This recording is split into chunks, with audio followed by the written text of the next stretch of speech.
All right, so my name is Melissa Barr. I'm a technical program manager for the machine learning and artificial intelligence teams at Uber, and I am a big fan of green tea, not as much coffee. Hey, I'm Michael. I'm an engineering manager at Uber AI, and the way I like my coffee is probably chai latte with a side of waffle. So I consider waffle as coffee. So Today, I've got the pleasure of co-hosting with Lina. What's going on, Lina? How you doing? Hey, happy to be here. Fully hyped up with caffeine. Let's go. So you take the coffee sessions mantra to heart, and I like that. And you are also based in Berlin, and I've got a very special announcement that I want to make, which is we are having our first ever MLOps community conference in Berlin this year. It's going to be in September. I don't want to give away the dates too fast yet, but hopefully by the time you are watching this, we're going to link to the early bird registration in the description in case anyone wants to join us in Berlin. There's going to be all kinds of cool tracks, and it's all about MLOps. There's no conference, I think, that is doing it quite like we do it. And I am going to say there may or may not be costumes that you might have to wear when you go to the conference. There may or may not be a DJ that is there, and there may or may not be a jam room. So you know how we like to do it. And Lina, I expect to see you there because it's not too far of a hike for you. I'll be there. Awesome. So let's get to the topic at hand. We had the incredible guests, Melissa and Michael, today on the show. And wow, what were some of your key takeaways? I really love how they run this education program at Uber for their platform service. And it really shows how you have to go that last mile as an ML platform service to really ensure adoption, that it's usable, and how to make an internal tool loved and not just something that you have to put up with, which some of you might or might not have experienced in the past. So they really show us how to not do that, how to do it right. Yeah, I mean, when it comes to what they're doing, and of course, Uber is a gigantic company. And so just to give some people that are listening a little context on what it is exactly that they're doing, they created a course that is now huge within Uber, and it's all about how to A, do machine learning just in general, and B, do machine learning at Uber. And they go into all of the facets and the nuances of that in the conversation. But what I loved was that you have the platform team, so basically the people that are creating or maintaining Michelangelo, that platform that we all have heard about and have read about probably. The platform team is able to have a direct line of communication with its users and also see, this was what was incredible for me, is that they got to see where people were falling off in the learning journey of adoption of the Michelangelo platform. So that in itself is such great data to be able to go back to the platform and say, maybe we made this onboarding step a little bit too hard, or maybe doing this feature that everybody's trying to use, it's not as intuitive as we thought it was. So I can just imagine that the amount of data that they're getting back is helping the platform team immensely. And so I can just think that this kind of an initiative for that team has got to be just pure gold. Yeah, exactly. And if you're someone who's into architecture and system design, you will learn in that interview as well how to design a product or a course with first engineering principles, observability, reproducibility. And they really took it to the point where they designed such a course really with engineering best practices, which is a really rare and out-of-the-box approach to designing a product. And that is, I think, really interesting for most of us, even if you're not planning to run an educational course. The takeaways apply to other products as well. Yeah, I love how you said bringing engineering principles to other parts of your life is a very useful skill. I'm sure your boyfriend loves that when you bring retros to the house. And the In my home. in my defense, I'm not the only one. I have some colleague who told me they also do that at home with varying degrees of success, I have to say. Yeah, I can imagine that there may be a little bit of pushback if you bring that into the house. My wife would literally kill me, but I also don't know how to run a good retro, so it might be that. That might be where Yeah, the that doesn't disconnect sound is. blameless if she tries to kill you. It's actually a really good So- principle. We should talk later, and I will show you how to run these blameless postmortems at home. Exactly. So for now, let's get into the conversation. If you are not already subscribed to our MLOps newsletter, I highly recommend checking that out. We've got 3 of them. We've got a weekly, we've got a monthly, and we've got the best of Slack. And also, it would mean the world to us if you left us a review, because we love reading all of your reviews, especially the ones that are funny and bad. And if you leave one, who knows? I may or may not read it out loud on the air in the next episode. So leave us a review and let's talk to Melissa and Michael.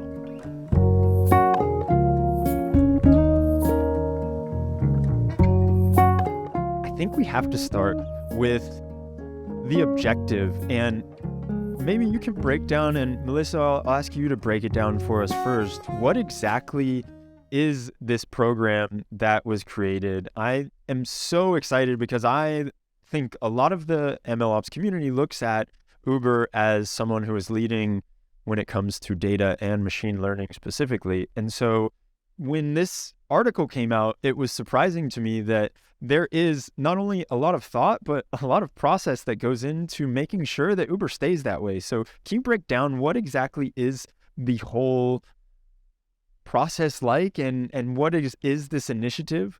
Sure, absolutely. And it's great to hear that the community thinks that Uber is a leader in machine learning as well. That definitely is the goal. So essentially, this program is based on educating not only our engineers, but our data scientists, our software engineers, machine learning engineers, and really everyone at the company on how to do machine learning at Uber.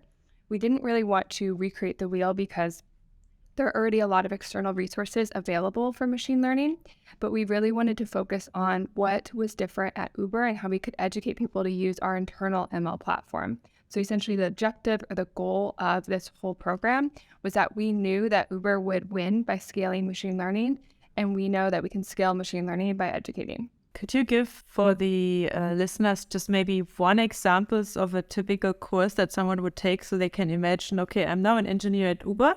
What do I take? Yeah, so we cater to a lot of different engineers depending where they are in their skill level, in their experience level. So for new engineers coming into the company, we have a course that all engineers take that's now required as their part of engineering onboarding. And that's just a beginner to machine learning at Uber.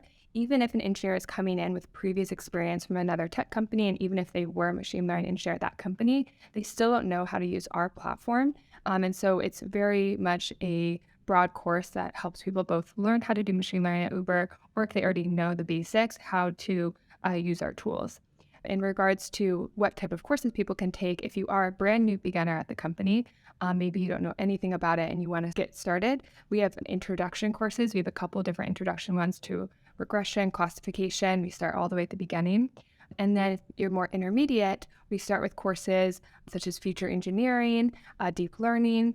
And then if you're more advanced, we move on to more specific and more detailed courses on things such as embeddings. And just to add to that, I think the one of the actually motivations for setting up this whole program was kind of like building this like kind of innovation flywheel thing, right? Where we have some kind of like a way for the people that's working on ML infra to kind of engage with the target audience that they want to do. So sometimes like we'll also like allow like folks to like roll out specific like specialized courses. Like for example, like a couple of years ago, I think I remember one of the courses we organized was, I think at the moment was we're trying to see what like whether we can use some kind of Bayesian optimization technique to like say automatically help you tune your models using like hyperparameter search and stuff like that. But I think at that moment, I think it was still relatively new. So I think we first like kick off actually a course to basically like gather the expertise around the company and ensure like, okay, these are some of the concepts. We plan to apply it to this, and then have used that course to kind of build out a small prototype for people to kind of try it out, and then just like gather feedback that way. So there was actually a two-way dialogue each time as well. So So does this mean you're basically building these courses as a support tool to help internal engineers to use the tools, as well as enforce maybe some best practices in using these tools? Because it sounds like, for example, classification and regression, that would be something that there's a lot of tutorials on the internet that you could potentially use. So maybe you can go a little bit into what gaps are you closing that other companies might also want to close with their engineers with respect to using these internal tools. So yes, I agree. There already exists a lot of courses on things like regression and classification. So going back to what I mentioned earlier, we don't want to spend the time recreating that. So a lot of, for that content, we will basically outsource or link out to external resources that we have found to be reliable and valuable. And then we just fill in the gaps of what it means at Uber. And that, in that sense, it's how to use it on our platform. And more specifically, understanding what problems at Uber are machine learning problems or could have a machine learning solution. That was kind of the big gap we wanted to cross, because a lot of people would see these problems and they would try to solve it with data, lots of different ways, whatever it was. And we were trying to kind of frame or create the framework of the mindset where this could be a machine learning problem. And if it is, this is how you identify and this is how you could create a machine learning solution for it. Yeah, we're trying to kind of leverage kind of any existing resources out there and then kind of make it tailored towards the Uber ecosystem, right? So I think a lot of folks like that coming in, like even though they have a lot of like industry experiences from outside where they have like ML experiences already, or some don't even have much ML experiences.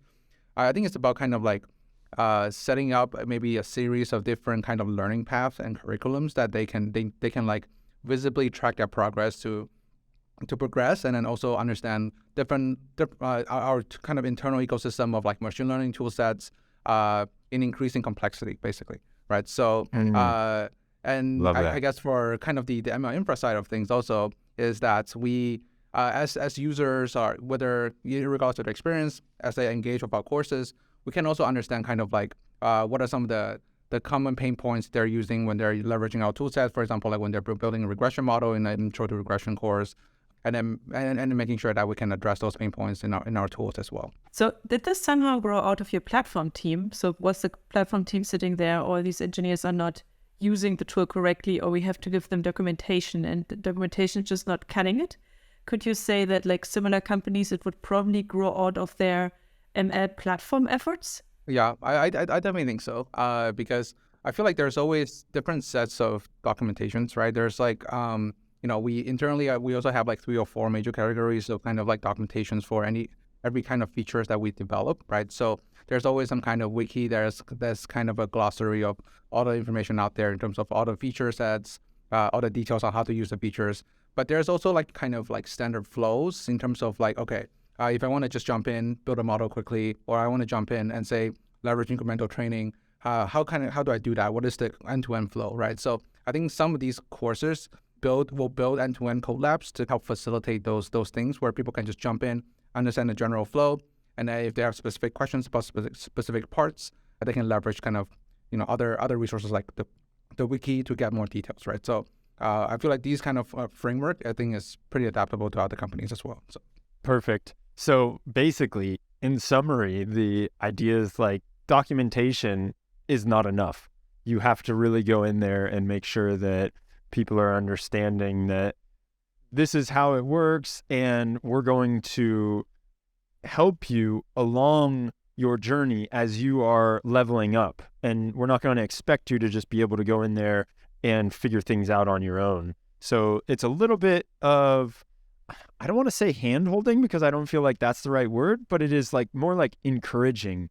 And one thing that comes to my mind right away is, can anybody do this? Or is it for data scientists? Or is there also like, if I'm in marketing and I think, wow, I would really like to dive into all of this cool machine learning stuff that's happening over there, is that a possibility? Yeah, definitely. Yes. And that was the goal of the program, was that we wanted to expand our ML market size. And initially, before this program, we were looking at our ML market size as data scientists, software engineers, and machine learning engineers. And so when we pitched this program, we essentially said that there's this whole bigger group outside of that has there's a lot of use cases for machine learning in those groups, in marketing, finance, operations, all of those, but they don't have either the experience with machine learning or understand how to use our platform. But if we can teach them that, then they can basically apply this to all of theirs. And so now basically we have onboarded a lot of those groups that are able to use it when those groups would have never been touched before. I love that.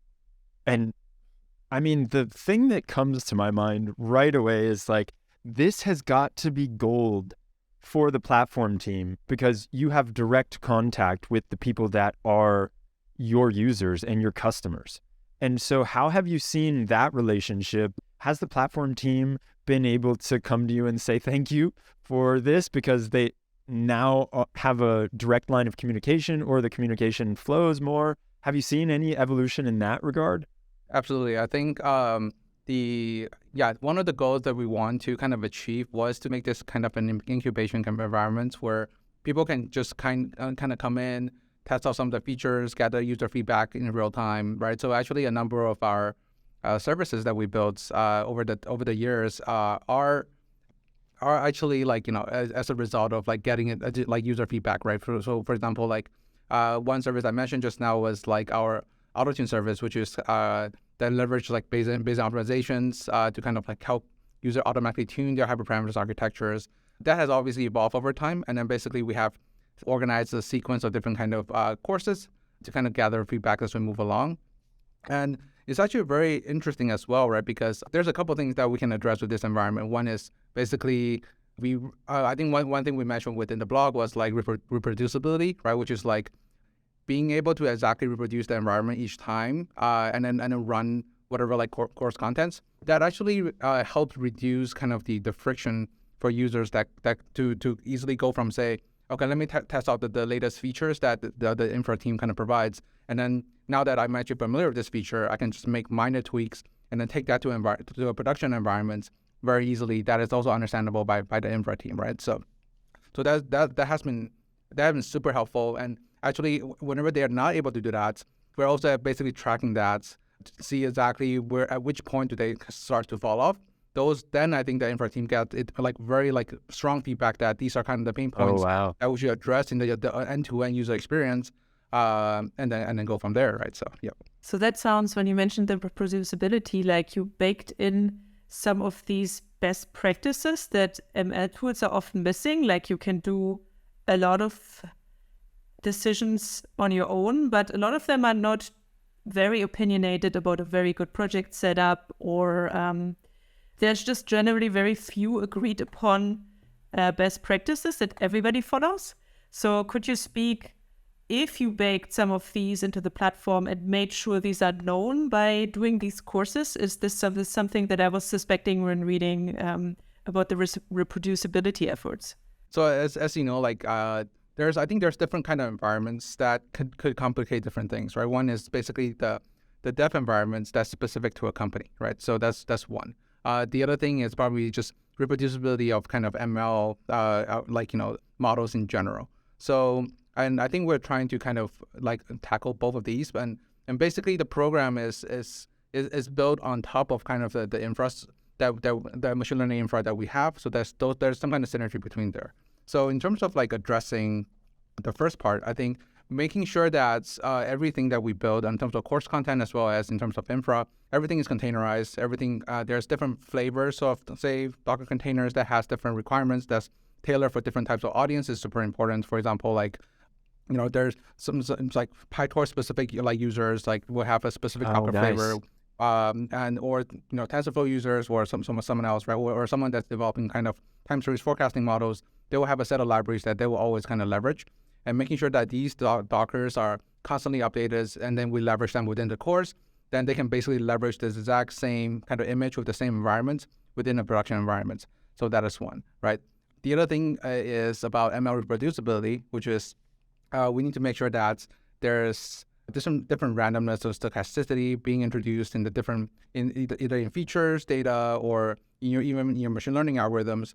How do we make sure that we are keeping track of that, right? So by building on top of our kind of like first like our templating system, our feature store that basically snapshot every single instance of your models, your features, and then making sure that all the model hyperparameters architectures are properly like check pointed and version and template and then saved.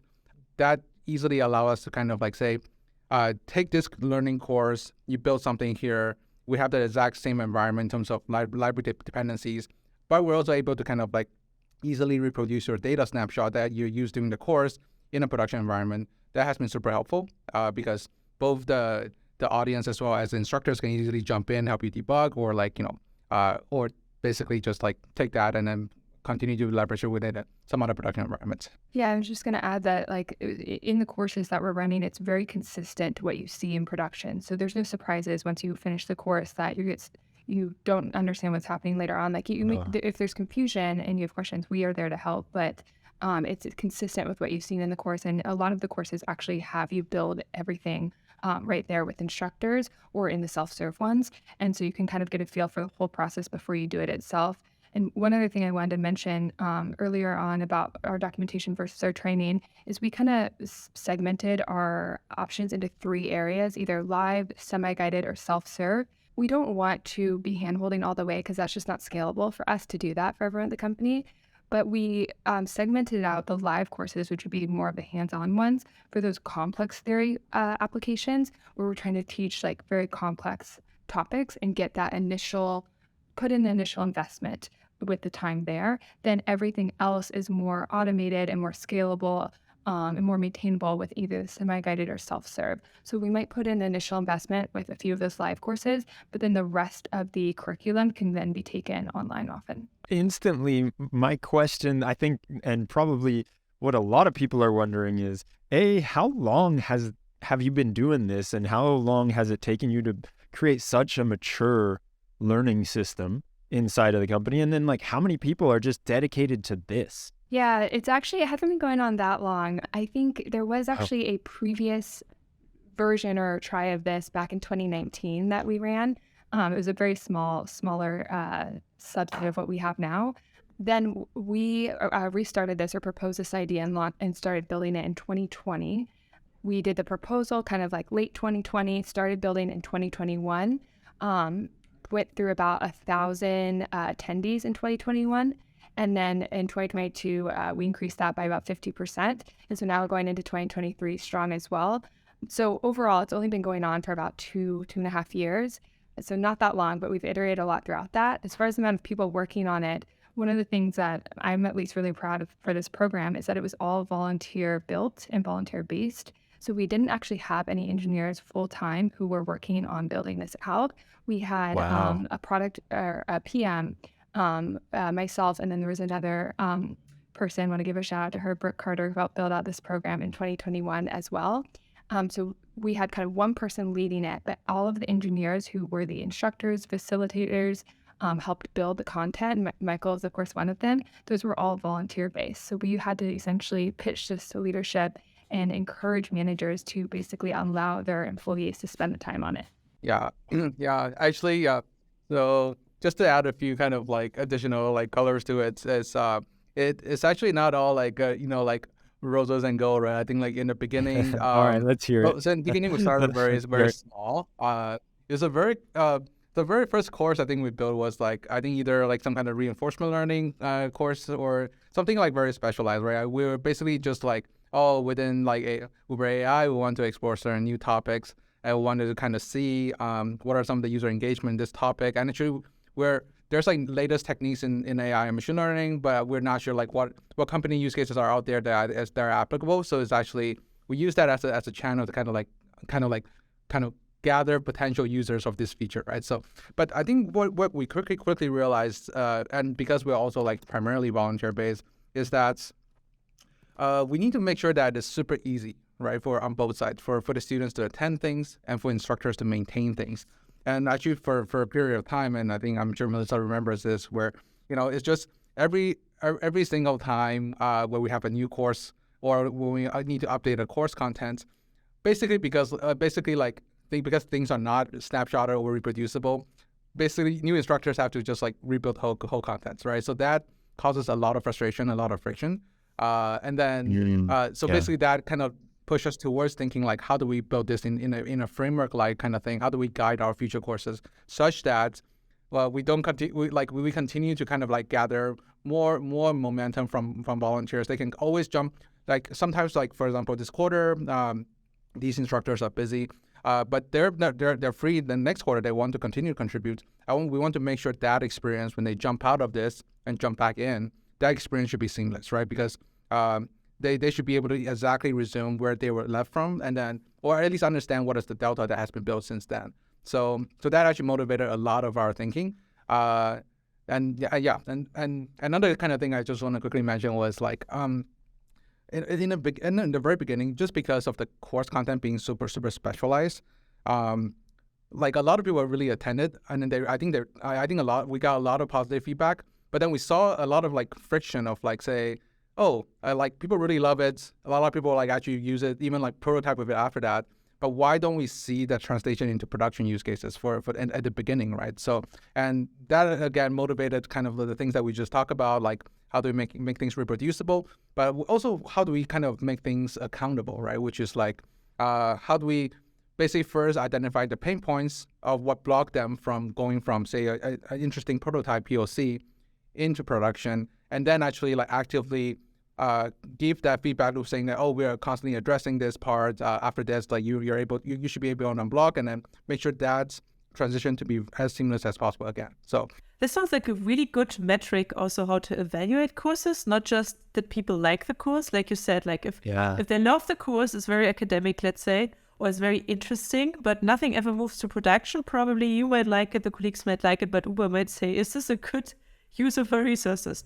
So is there something like that where you say, we are looking at product adoption and we're looking at how much is moving into production as a sort of to evaluate the effectiveness of such courses? Yeah, definitely. That's something we wanted to track from the beginning. And one of the problems or things we had to overcome is we actually didn't have all the tooling to even measure that. So that's something Michael and I were working on for a while, is trying to figure out, well, it needs to be measurable from the start. We need to know our baseline, where we're starting from.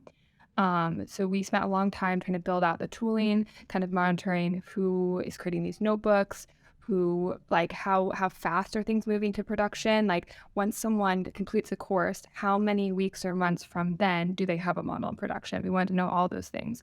So that's something to be honest, we are still working on refining and getting better at. But that is one of the main things that drives the success metrics for the program, is seeing like the end result. We also look at participant satisfaction. As Michael mentioned, instructor satisfaction. It goes on both sides. Since everyone is volunteers, we have to make sure it's a good experience for the instructors, or else we can't retain them. But we've luckily been able to retain a lot of them. And then the last thing is what I mentioned before, the market size, and that's what we've tracked this year. We've seen that the recent courses we've run have a much more diverse group, because we've essentially saturated the existing machine learning engineer, software engineer, data science group. And now we're seeing a much more diverse group from like marketing orgs, finance orgs, because these people are coming in that we're expanding to the group we haven't touched yet. So I think like over time, as we start to introduce more logging and more like things like even within the platform, right, to make sure that we know exactly how many users are running this, how many do, and like, but very quickly, I think the question becomes, okay, I think somehow we see that people taking these courses, like after a while we see like, there's more upticks in terms of these features, right, being used or whatever. But then that comes back to the classic attribution problem, which is like, how do we know it's because of this course that these features actually has gone up, or is it not like, maybe someone took the course and there's like a word of mouth or something like that. So that has also been like kind of I wouldn't say struggle, but it's an interesting problem to solve, right? So I think we definitely try different things out. I think like, for example, like we use like special like branches or like specific like Docker images that has different utility tools that's like specialized for the course, right? So meaning that to leverage some of these tools, like you have to like leverage the course Docker even within your development environment, right? Doing some of these tricks, like we're able to actually like realize that people are using these new features by leveraging the Docker that we built for the course, and that was actually a way for us to actually like do some attribution there. So in a way it's like you watermark it. So we have to try it. Yeah, Exactly. that's super cool. Exactly. Michael's not giving himself enough credit. He's the one who built a lot of this to make sure that it's trackable. Yeah, I was even just thinking about how when like someone stops in the middle and you have these moments of, oh, I don't know where someone got to and how far along in the journey that they got to, or what parts they stopped at. Even that is probably hard to figure out and see, like, oh, maybe they watched the videos, but does it actually get translated to anything is yeah, it's a tough nut to crack, I would say. So it's cool to see that you've tried to figure it out in these creative ways, like basically putting a stamp on it or a watermark on the Docker images. That's super cool. Oh yeah. So I think we took some inspiration from, like, say, I think there's other outside external courses, like for example like Fast AI or some of the things where they also have like they're also targeting, for example, like a myriad of different users, like ones who like pick up machine learning or deep learning, right? And then I remember like back in 2017 or 18, everyone was taking the Fast AI course just like they can like kind of get familiar with deep learning. So and then Fast AI provides a lot of like different like specialized tooling for example, like, okay, given this set of like image data, like how do I quickly build like kind of CNN to it, like so. And basically, a lot of people just start incorporating kind of like that as a dependency within their environment, so that they can use these tool sets, right? So we kind of took inspiration from there, and kind of borrowed it for our tracking tricks, kind of. So I'm also wondering, that the typical problem with internal tools is that people have to use them. So you cannot opt out of using an internal tool. So in many companies, without them wanting to say it, the internal tools just don't have the pressure to compete. So I wonder, what are the most interesting insights that you had about the product? Are you also using that to source product development ideas, or is it really mostly about enabling them to use the product, the platform, the ML platform as is? Or are you actually using that to generate user feedback on how to make it better? Definitely a two-way street, right? So other than just empowering users to use our internal tool sets and ecosystem, getting them familiar, it's also for the infra team to kind of get some feedback on what are some of the things that's exciting to users, right? I think that's very clear when it comes up from the questions, or, for example, like within some environment, like because like there will be some courses where they come in and then they'll set up the environments, like for example, like internally, how do I use the model development application framework that we have, right? But some of the exercises will just be like, okay, take a use case, right? Like, and then just build a model out of it, right? Then see whether we can train this model. And a lot of times, actually, we see people add in like different dependencies, like especially like open source dependencies, like I want to try out the latest Hugging Face transformers, this version, that version. I want to see, and they'll ask questions like, oh, how do I leverage the pre-trained model that I already trained, and then can I package that into production? That actually has actually been like a feedback loop in terms of, oh, these are some of the things that are exciting. So even if like users don't verbally kind of like request for it in the next quarter, we're at least like keeping that within the roadmap, or at least use that as a guidance for our long-term strategy. And actually, I would say that coming back to one of your sub-questions just now, Lina, was kind of open source kind of like, internal tools having not enough kind of pressure. I think like seeing some of these feedback, and over time we realized that, this is probably back in 2018 or 19, where we realized that there is definitely a more need to make sure that whatever we build internally is flexible, is adaptable, and is also extensible, and making sure that the friction to leverage a lot of these open source tooling, because as we know, like there's a lot of benefits to like leveraging like open source like kind of packages, should be as frictionless as possible, right? So meaning that that's why I think the internal ML platform, like the evolution story is actually it almost mirrors this the evolution of this education program, which is, we started out with like some kind of like closed system, monolithic. We have a bunch of like set dependencies on doing things like, if you want to do training deep learning models, training time series model, or training regular tree models. These are specific workflows we can run. These are specific dependencies that we can support. But over time, we realized that there's just like a mismatch in terms of like what people are looking for, and then and while we're optimizing for like say the larger scale, but people also want to look for flexibility. So that motivated us to kind of think about all these in terms of like, how do I open things up for people while still making sure that it's relatively contained within a production environment, right? So that kind of nudge us towards a move towards making everything containerized, everything composable, so users can set any kind of dependencies, compose any kind of machine learning workflows they want, but still being able to kind of serve the end product of their workflow, right? So, is one of the modules or courses that you have how to talk to the DevOps security guys if you have a open source product and you want it to be used? No, that No, we haven't wish had that, got but I that. think that's a Michael suggestion. I imagine there is a process, that you need to figure out, like, oh, how do we actually incorporate this in and get like approval, because you can't just throw anything in there, right? But I wanted to move on also and just talk about like the impact that you've seen this have, and if there's any cool stats and stuff that is like, you can like totally pat yourselves on the back right here and talk about what you've seen happen over the evolution of this and how it has helped the machine learning efforts at Uber. Like, what kind of stuff? I know there's been some like really good numbers that you have, and then also really interesting things that have come out of it. So I'd love to hear all about that. Sure, I can take a stab at this, and I'll let Michael add in some things as well.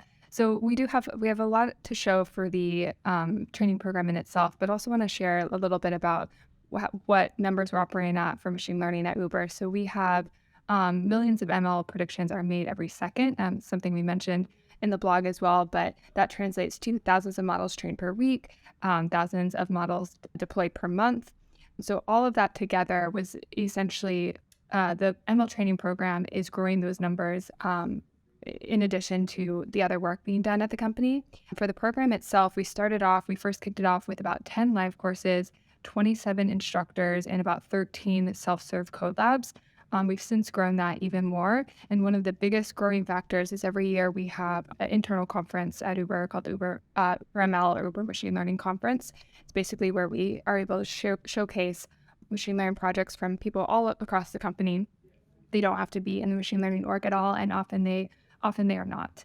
As part of that conference, we ran this curriculum as a whole day event where it's like a boot camp day event. Everyone can take the courses like top to bottom, whether you're a beginner, intermediate, or advanced. We had like a streamlined set up for you of kind of a curriculum set up. And what we saw from that is one, lots of interest in the course and taking additional courses after the end of the day, but two, a huge influx of instructors. Everyone who took the course ended up wanting to teach for the course, ended up wanting to create their own nice. like version. Like they would, be like, well, I have this very specific feature I built. I want to teach everyone about it. So we're trying to cool. like go through all of those requests, everything. But it's grown quite a bit. And so using kind of leveraging our internal conference for this program has helped us grow a lot. I'll turn over to Michael. I'm sure he has more to say that as well.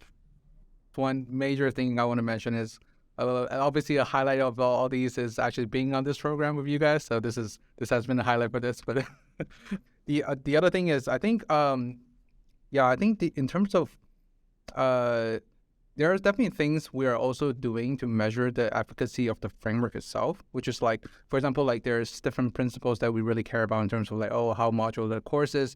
By making it modular, we can make it like extensible and like really applicable, right? So for example, like we start measuring like say how frequent instructors are able to say quickly tailor like for a specific audience, right? So for example, like we tried like these like micro courses that format where basically because every single piece that we have is very modular, they can just like plug and play different parts that's like that's meaningful for this specific audience at this specific time, and then just create some kind of like 1 or 2 day course for them, right? So we also kind of measure like how frequent we're able to do this, and just as of last year, I think we're able to kind of at least like spin up 2 or 3 programs pretty quickly, whereas in a couple years ago, it probably taken like a 6-month effort to develop one course, right? So those are also some like other signals that we're measuring. It's time to production.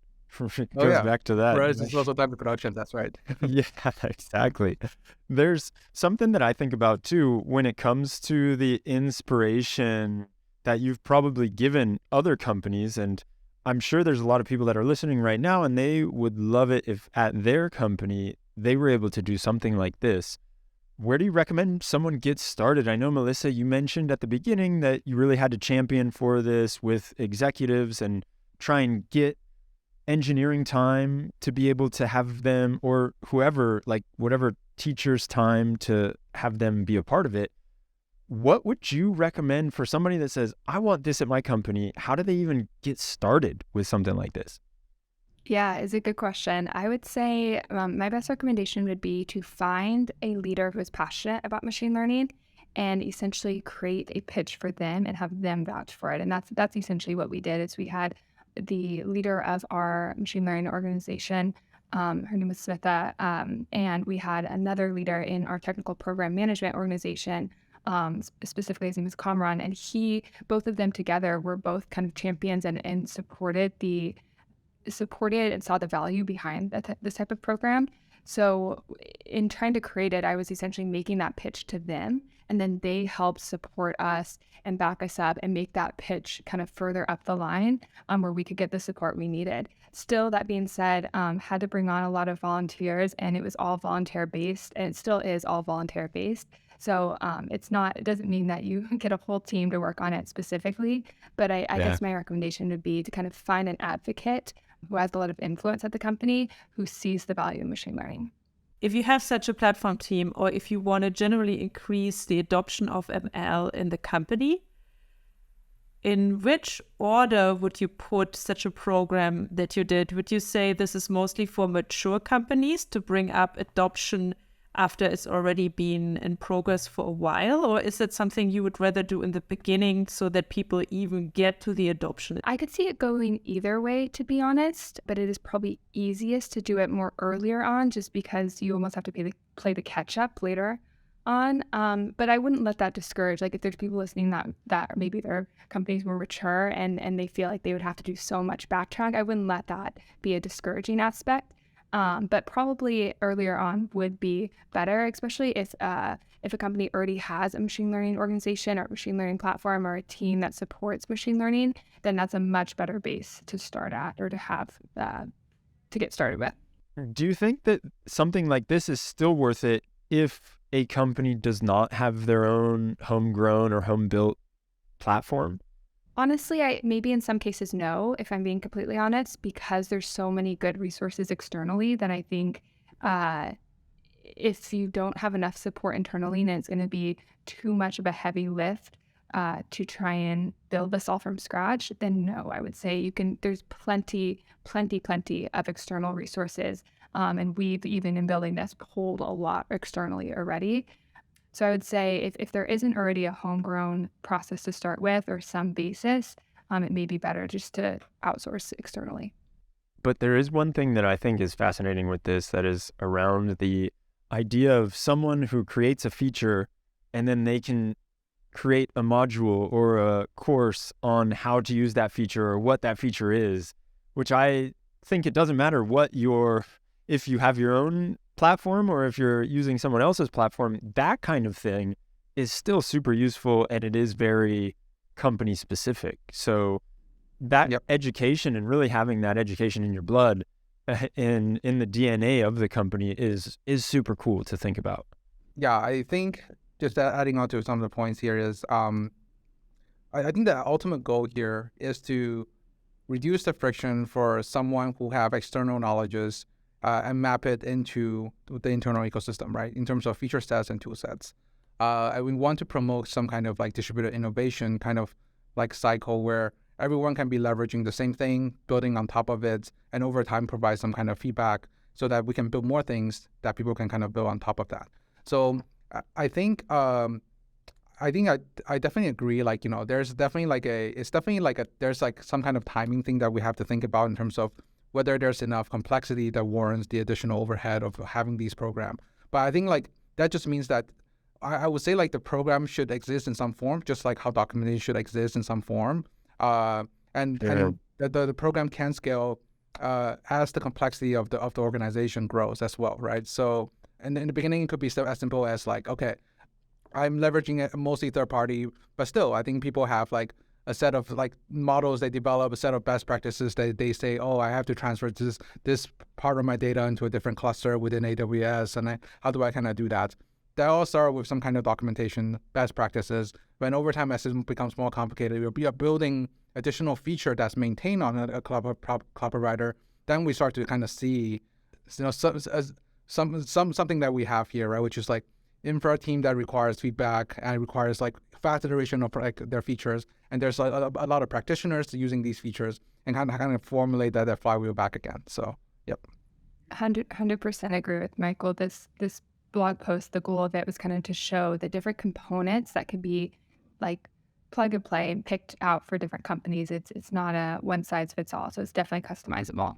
So what I found very valuable in your blog post, and I think many senior engineers should read that, speaking about the architectural design, is how you spun this up, that the organically homegrown documentation here and there, and merged it into a product that is run with engineering principles.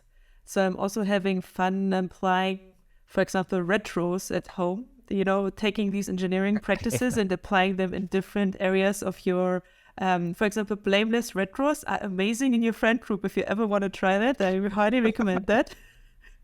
Takes some getting used to for the non-engineering people. It's like, what do you mean? We're now saying what happened and it's no one's fault. These engineering principles are highly valuable for other disciplines, as are other disciplines if we can take them into our domain.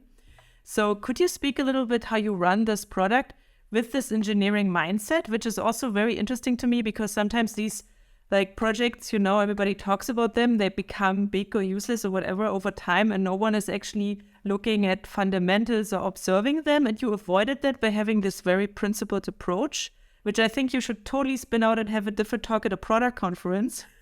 So you just spread the joy. But maybe can you walk us through what are the main components of such an engineering approach to product? Sure. So we broke it down into kind of 7 core engineering principles. Michael touched on some of these already, but they are specifically reproducibility, extensibility, modularity, measurability, accountability, scalability, and discoverability. So Michael talked a lot about the reproducibility and scalability, and even the modularity as well. I'll touch a little bit on the accountability and discoverability. We wanted to make sure that this was discoverable to everyone at the company. That's done using the engineering principles of a central repo, central learning paths. The accountability is measured by kind of internal structures for engagement. We also do kind of version control from each version of this program, and that's another one of those engineering principles. Minimizing friction. Those are some things that come to mind. Michael, I think to add. I think the general mindset we have while we're trying to formulate the different principles is what are some of the problems that we want to solve, right? And then basically, what are some of the principles that we think is applicable, right? So, and as we walk through kind of the journey just now, I think we did mention that there's a number of problems we're trying to solve, right? First, making sure that we can at least measure, right? So measure, having a full visibility, observability onto like what is the state of the world that we want to solve. I think that is always probably a good first thing to do in any problems that you're trying to solve, because if not, you're just taking actions without actually really knowing whether those actions are meaningful or moving you towards some kind of goalposts, right? And once you can measure it, then you realize that, there's actually a lot of things that could be better, right? As we start to measure, we realize that, okay, there's like a friction point where people always like, get to this point and it doesn't go further, right? Then we realize that, okay, how do we kind of like make sure that things are reproducible so that, we can easily, recreate this environment, help them debug, and then move forward from there. And then later on, we realize that, there's also like, there's different sides to this framework as well, right? Which is like, there's audience and there's instructors. We really want to make sure that instructors can easily kind of like, build on top of things that is always incremental. Then we realize that, again, reproducibility and modularity becomes important. So a lot of these principles are kind of like built over time and fueled by kind of the problem that we're solving at hand. So, and I feel like that is probably a similar journey for almost any products.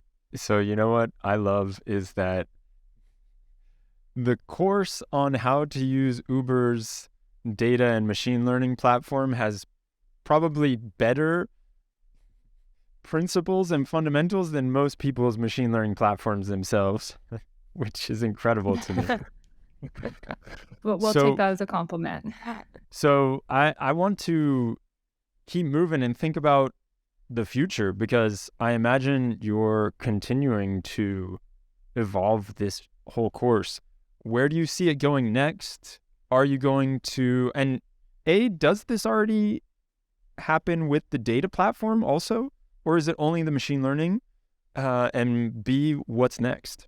Yeah, so I think right now our target audience is still primarily kind of like machine learning users, which obviously like they have to touch up upon some of the underlying data stuff as well, right? So, but I think there's always different levels of abstractions that we were trying to think about, like how much does the ML infra want to expose, or some of that like hairy stuff like to the user, right? So, so I would say like at the moment we're still very much like targeting the course content to ML users. So a lot of the data level abstractions are probably abstracted away. For example, like you need to do feature engineering. Like we have already specific kind of workflows that helps you, like say, define a couple of DSLs or like some kind of like general syntax that we can just help you register these, generate these features and register them into our feature store. So at least all the management of all those things are abstracted away from you.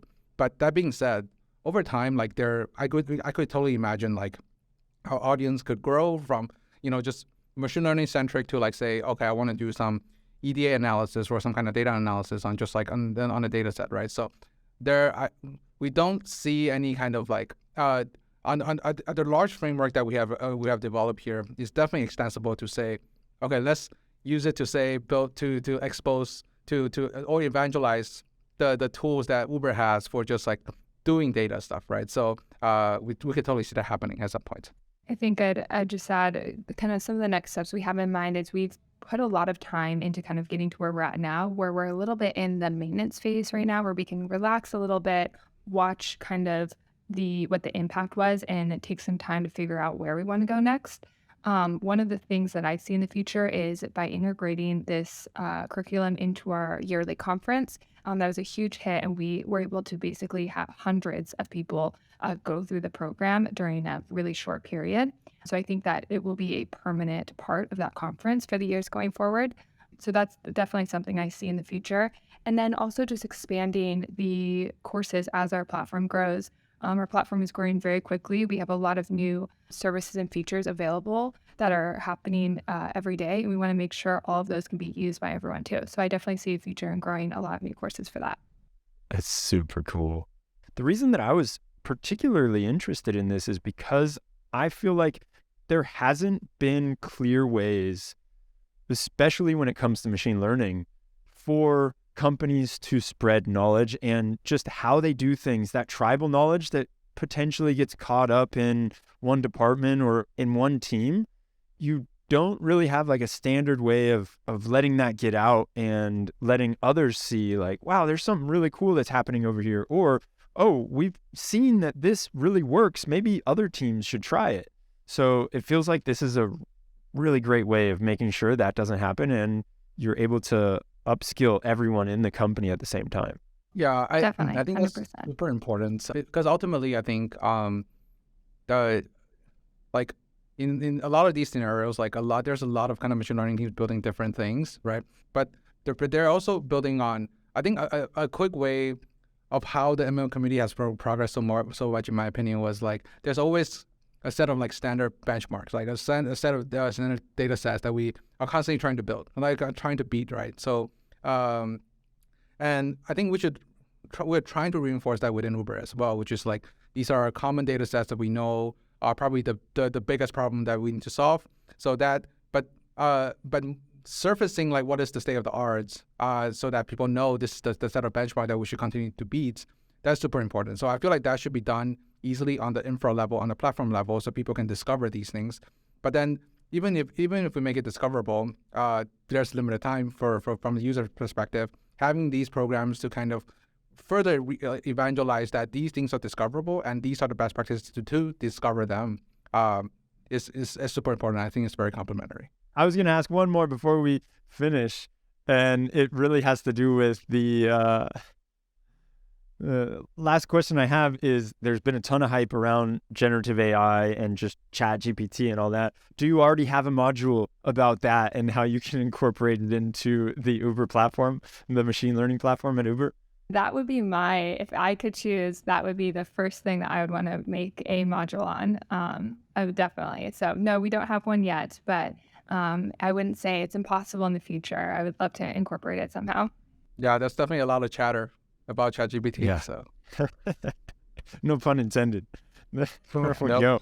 That's so cool. That was good, Michael. So one question would be, if I had to nail you down, do you have 1 or 2 numbers for us that really measure the success, the adoption, or the number of engineers who are now faster? Or is that something, if you had to drill it down, how you quantify the success of such a program?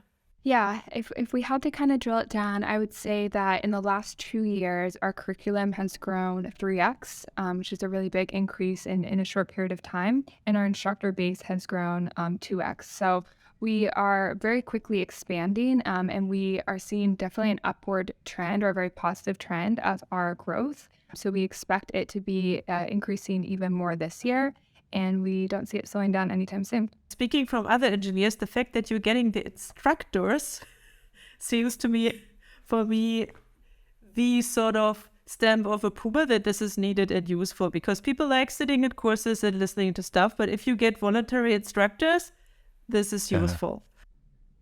Yeah. Exactly. It just shows how powerful it is, really.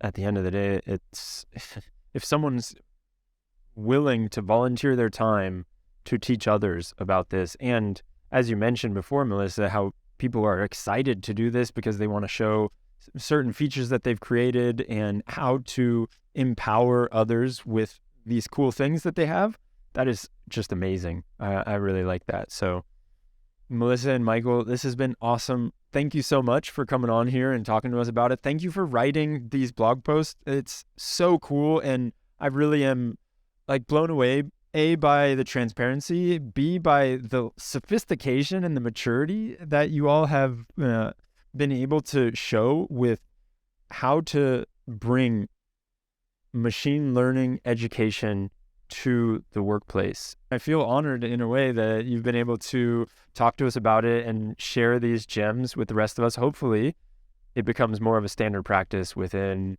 different companies that have their own platform set up, and then we can have less of these snowflakes or less of these little isolated groups doing things on their own. Absolutely, Yep. 100%. And Absolutely. thank you for having us as well. I feel honored to be a part of the podcast.